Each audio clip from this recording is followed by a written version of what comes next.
பிப்ரவரி 23, 2025 அன்று வெளிவந்துள்ள சொல்வனம் இலக்கிய இதழ் 337 எழுத்தாளர் சங்கரனின் தூய்மை ஈர்ப்பியலை நோக்கிய பயணம் என்னும் மொழிபெயர்ப்பு கட்டுரை பொருட்களின் இயற்கை. ஒலிவடிவம் சரஸ்வதி தியாகராஜன், பாஸ்டன்.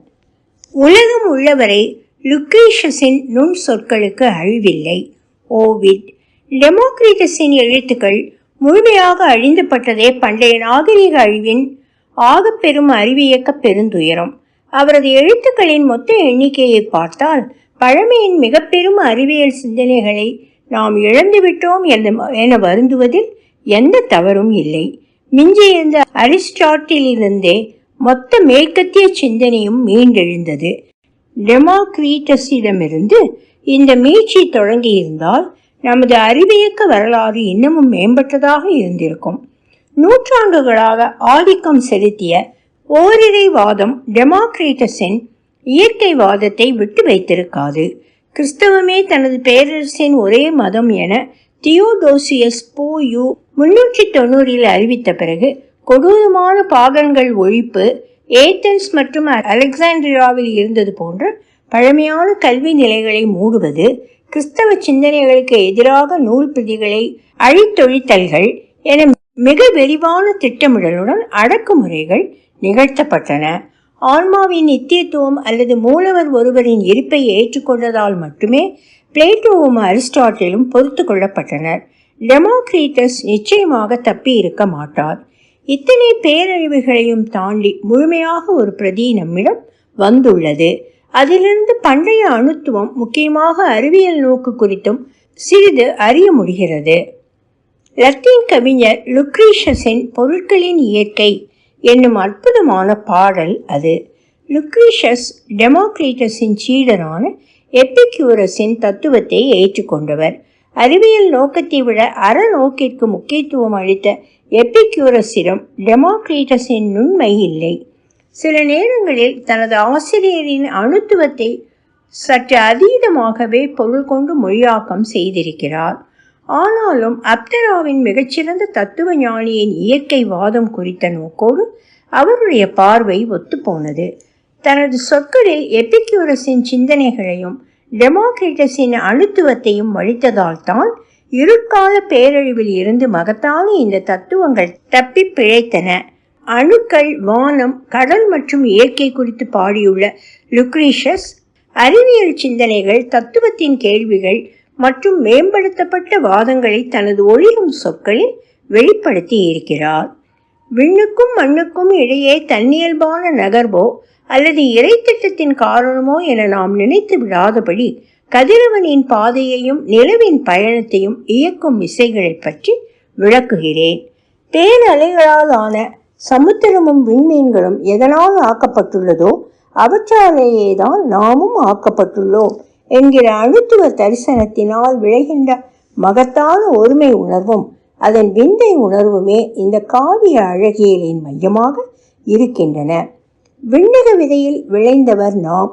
வற்றாது அமுதூட்டும் பூமி அன்னை பிரிதுண்டில்லாத தந்தையின் பொழியும் துளிகளில் புன்னகைக்கும் பயிர்களையும் செழிப்பான மரங்களையும் சகல விலங்குகளையும் மனிதனையும் பிறப்பிக்கிறாள்.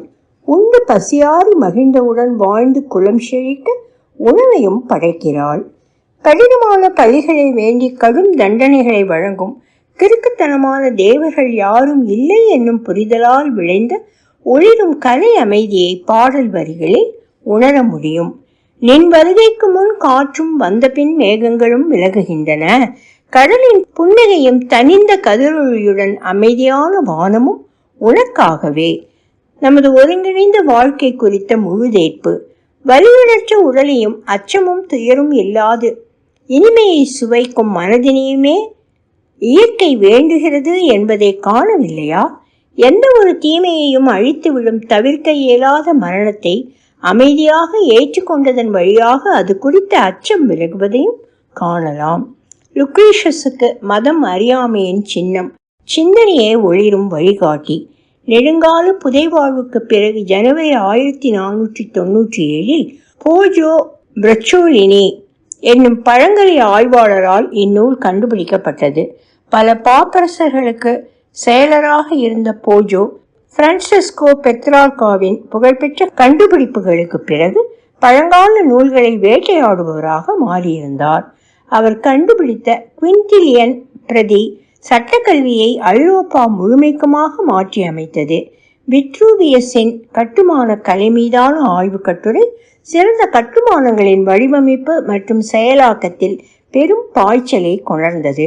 ஆனால் லுக்ரீஷியஸை கண்டுபிடித்ததே அவரது மகத்தான சாதனை.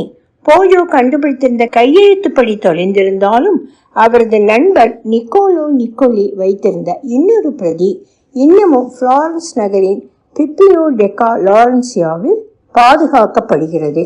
புதிய ஒன்றிற்கான களம் லுக்ரீஷியஸின் நூலை போஜோ கண்டுபிடிக்கையில் தயாராக இருந்தது. ஏற்கனவே தாந்தேவின் காலத்தில் புதிய சொற்களை கேட்க முடிந்திருந்தது. இதயத்தை துளைத்து உள்ளுரை சிந்தனைகளை கிளப்புகிறது உன் பார்வை, வாழ்வை சிதைக்கும் அன்புடன் கவலையுடனும் பதற்றத்துடன் இருப்பதை. இதயத்தை துளைத்து உள்ளுரை சிந்தனைகளை கிளப்புகிறது உன் பார்வை, வாழ்வை சிதைக்கும் அன்புடன் கவலையுடனும் பதற்றத்துடனும் இருப்பதை காண்பாயாக. டாக்டர் ரீரன் நச்சூராவின் மறு கண்டுபிடிப்பு இத்தாலிய மற்றும் ஐரோப்பிய மறுமலர்ச்சியில் பெரும் தாக்கத்தை செலுத்தியது. அதன் பெரும் எதிரொலியை கலீலியோ முதல் கெப்லர் வரை, பேக்கன் முதல் மாக்கியாவெல்லி வரையிலான அவர் தம் எழுத்துக்களில் காண முடிகிறது. போஜோவிற்கு நூற்றாண்டுகள் கழித்த ஷேக்ஸ்பியரின் அணுக்களில் இனிய தோற்றம் நிகழ்கிறது. நாசி மீது அமைதியாக படிந்திருக்கும் அணுக்களின் சிறு குழு. லுக்ரீஷியஸின் 100க்கும் மேற்பட்ட மேற்கோள்கள் மார்டின்யோவின் கட்டுரைகளில் காண கிடைக்கின்றன. ஆனால் அவரது நேரடி செல்வாக்கு நியூட்டன், டால்டன், ஸ்பினோசா, டார்வின் தொடங்கி ஐன்ஸ்டைன் வரை நீள்கிறது. திரவ மூலக்கூறுகளால் நிகழும் குருணையின் பிரவுனியன் இயக்கம் அணுக்களின் இருப்பை வெளிப்படுத்துகிறது என்னும் ஐன்ஸ்டைனின் சிந்தனைக்கு லுக்ரீஷியஸில் தடயத்தினை காணலாம். அணுக்களில் இயக்கம் குறித்த லுக்ரீஷியஸின் நேர்காட்சி. நம் கண்ணெதிரே தொடர்ந்து நிகழும் காட்சியை வைத்து இந்த செயல்முறை விளக்கப்படுகிறது. ஒரு கட்டிடத்தின் நிழலிடங்களில் கதிரொளி பாய்வதை கவனிப்போம். வெட்ட வெளியில் அந்த ஒளியின் பாதையில் பல நூறு சிறு துகள்கள் பல நூறு விதங்களில் நிரந்தர மோதலுடன் அதிரடியான இணைப்புடனும் விலகலுடனும் அணி அணியாக போருக்கு செல்வதைப் போல தோன்றுவதை காணலாம். முடிவற்ற பிளத்தில் அணுக்களது தொடர் விட்டெறிதல் எவ்வாறு பொருள் விளங்குகிறது என்பதையும் ஊகிக்கலாம். சிறு விஷயங்களுக்கு ஒரு எல்லை வரை விளக்கங்களும் பெரிய விஷயங்களின் முடிவுறா சித்திரத்தையும் அளிக்கலாம். ஒளித்தடத்தில் நடனமிடும் சிறு துகள்கள் மீது ஏன் நம் மனதை செலுத்த வேண்டியதன் காரணம் பருப்பொருளின் மறைவான அடிநாதம் ஒன்றின் காரணமாகவே அந்நடனம் நிகழ்கிறது. கண்காணாது விழும் அடிகளால் தொடர்ந்து அனைத்து திசைகளிலும் பாதை மாறி அவை மீண்டு வருவதை காணலாம். அணுக்களிடமிருந்தே இந்த தொடர் அலைச்சலை அவை பெற்றுக்கொள்கின்றன என்பதை உணர முடிகிறது. தொடர் நகர்வில் இருக்கும் அணுக்களில் இருந்தே சிறு துகள்களின் தொடர் அலைச்சல் தொடங்குகிறது. இனி அணுக்களின் தூண்டுதல்களிலிருந்து தப்பி பிழைத்த சிறு பொருட்கள் கண்காணாது விழும் அடிகளால் தம்மை விட சற்றே பெரிய பொருட்களை தாக்கும். அணுக்கள் தொடங்கி நமது புலன்களுக்கு தென்படும் வரை இந்த சுழல் நிகழ்வு இயல்பாக தொடர்ந்து பரிணமிப்பதால் தான் ஒளித்தடத்தில் நாம் காணும் பொருட்களின் நகர்வு மறைவான தொடர் அடிகளால் நிகழ்கிறது.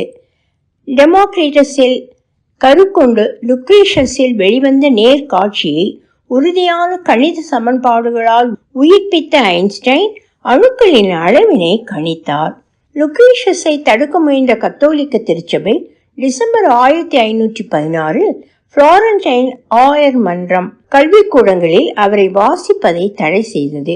1551 ட்ரெண்ட் மாகாண சபை கவுன்சில் ஆஃப் ட்ரெண்ட் அவரது எழுத்துக்களை தடை செய்தது. காலம் கடந்த இம்முயற்சிகள் தோல்வியிலேயே முடிந்தது. மத்திய கால கிறிஸ்தவத்தால் மறைத்து வைக்கப்பட்டிருந்த உலகின் பெரும் சித்திரம் கண்விழித்த ஐரோப்பாவில் மீண்டு வந்தது. லுக்ரீஷியஸின் காரணவாதம், நாத்திகம் மற்றும் பொருள் முதல் வாதம் மட்டுமே அங்கு முன்மொழியப்படவில்லை. உலகின் ஒளிமிக்க அழகின் மீதான நுண் அவதானம் மட்டுமே இல்லை. இவை அனைத்திற்கும் மேலான ஒன்று, நிதர்சனம் குறித்து புதிய தெளிவான நூற்றாண்டுகளாக தொடர்ந்த மத்திய கால மனநிலைக்கு நேர்மாறான சிக்கலான சிந்தனை கட்டமைப்பே அது. ஐரோப்பிய சமூகத்தின் ஒழுங்கடுக்கில் எதிரொலித்த பிரபஞ்சத்தின் ஒழுங்கடுக்கு தாந்தேவினால் மிக அற்புதமாக பாடப்பட்டது. பூமியை மையமாக கொண்ட உருண்டையான பிரபஞ்சம், சுவனத்திற்கும் பூமிக்கும் இடையே மாற்றமில்லாத பிரிவு, இயற்கை நிகழ்வுகள் குறித்து உருவத்துடன் கூடிய அறுதியான விளக்கங்கள், இறை அச்சம், மரண பயம், இயற்கை மீதான உதாசீனம், பொருட்களுக்கு ஆதாரமானவை, கருத்துக்களால் கட்டமைக்கப்படும் உலகம், கடந்த காலத்தில் மட்டுமே இருக்கின்ற அறிவின் தொடக்கம், வெளிப்பாடுகளில் மரபிலும் உள்ள. லுக்ரீஷியஸால் பாடப்பட்ட டெமோக்ரீட்டஸின் உலகில் இவை எதுவுமே இல்லை. இரையச்சமோ, விண்ணகம், மண்ணுலகு பிரிவினையோ, பிரபஞ்ச ஒழுங்கடுக்கோ, இறுதி லட்சியங்களோ, குறிக்கோள்களோ எதுவும் இல்லை. இயற்கையின் ஒரு பகுதியாக இயைந்திருப்பதை முழுமையாக ஏற்றுக்கொண்டு பேரமைதியுடன் ஆழ்ந்திருத்தல், மேல் கீழ் ஒழுங்கடுக்கு என எதுவும் இல்லாமல் ஆண் பெண், விலங்குகள், தாவரங்கள், முகில்கள் என அனைத்துமே அதி அற்புதமான ஒருமையின் உயிர்கண்ணிகள் என ஆழமான கருணை, இவைகளே உள்ளது. அறிவார்ந்த மனிதனுக்கு இந்த புவியே முழுதாக திறந்திருக்கிறது. ஏனெனில் தூய ஆன்மாவிற்கு பிரபஞ்சமே தாய் வீடு என்ற டெமோக்ரீட்டஸின் அற்புதமான வரிகள் பிரபஞ்ச சகோதரத்துவத்தின் ஆழ் உணர்வுகளை எழுப்பியது. பிரபஞ்சம் குறித்து எளிய சொற்களில் சிந்திக்க முயலும் குறிக்கோள் நம் முன் இருக்கிறது. இயற்கையின் ரகசியங்களை புலனாய்ந்து உணர இயலுகிற வேட்கையும் நமது முன்னோரை விட அதிகமாக தெரிந்து கொள்வதன் விருப்பம் உள்ளது. மகத்தான கருவிகளால் கெலீலியோ, கெப்லர், நியூட்டன் உருவாக்கிய கட்டுமானங்கள், வெளியில் சுதந்திரமான நேர்கோட்டு இயக்கம் குறித்த சிந்தனை, உலகை கட்டமைத்த அடிப்படை பொருட்கள் மற்றும் அதனிடையேயான ஊடாட்டங்கள் குறித்த சிந்தனை, அண்ட வெளியே உலகின் கொள்கலன் என்னும் சிந்தனை, பொருட்களின் வரையறைக்குட்பட்ட வகுத்தல் என்னும் சிந்தனை, உலகின் தூய்மை பண்புகள் குறித்த சிந்தனை, நம் விரல்களுக்கிடையே முடிவெளியை அகற்றிய சிந்தனை, அணுக்கொள்கையின் அடிவேராக இருந்திருந்தாலும் தூய்மை இயக்கவியல் வழியாக பெரு வலிமையுடன் மீண்டு வந்து தூய்மை ஈர்ப்பியலின் இன்று வெளிப்பட்டுள்ளது. மறுமலர்ச்சி இயல்புவாத ஒருங்கிணைவில் வெளிவந்த முதல் சித்திர வடிவின் பாகங்களை டெமோக்ரீட்டஸின் தரிசனத்தை மீட்டெடுத்து செறிவாக்கி நவீன சிந்தனையின் மையத்திற்கு கொண்டு வந்து வடிவமைத்தவர் ஒரு ஆங்கிலேயர். இதுவரையிலான விஞ்ஞானிகளுள் முதன்மையான அவரே அடுத்து வரும் அத்தியாயத்தின் நாயகர். ஒலிவடிவம் சரஸ்வதி தியாகராஜன், பாஸ்டன்.